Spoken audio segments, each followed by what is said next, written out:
Hey, it's day 7, 1 week into this. It's a Tuesday, so that finds me playing in the Aces Places League. Turned out to be an interesting evening. Gave me enough material for probably a couple more of these videos. 12 players only started the first tournament. This is a relatively new venue, still building. Out of those 12, I did finish third. Second tournament, there were only 7 players left to start. I went out on the very first hand, so I finished 7th. I will probably talk about how that transpired in a future video. But today I want to talk about showing your cards. I am a big proponent of never showing your cards. There's no reason to muck your cards face up and give your opponent any additional information. Of course, I realize this is a free poker league and some of these players wouldn't pick up on that information, but still it's a good habit to get into. One I've tried to instill in the couple of people that I have taught. Some pick it up, some don't. Some really love to always show their cards. But while I always say never show your cards, there are some times where I find a slight tactical advantage to doing that. And such a situation arose tonight. As I mentioned in the last couple of these videos, I had started to run card dead. Did not do well in the last few of these tournaments. And I started off the same way tonight.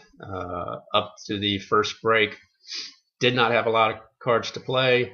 When I did play a hand, just ran into some bad luck, not hitting anything. Even when I hit, I was in a bad shape. For example, I had Queen Jack one time. The board comes up Queen Jack 8 and 9. I've got top 2 pair, but of course I'm up against a 10-3, so my 2 pair are going to get beat by that straight. So that's the kind of luck that I'm looking at, and running a little frustrated. And I come back from the break, and first hand I look down at pocket 7s. And I'm first to act. Blinds are at 100, 200. So I raise it up to 700, hoping just to pick up these blinds and maybe, get a little bit of momentum. It folds all the way around to the big blind, who calls my 700. Flop comes up ace, king, 4. I'm figuring I'm probably dead with the guy that called me, but he checks.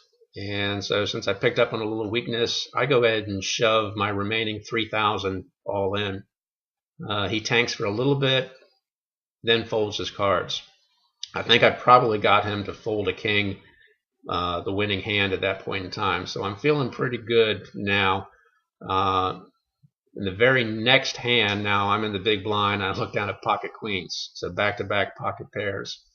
Goes around, a couple players limped in, and I do the same thing, and I announce, hey, worked last time, let's raise it up to 700.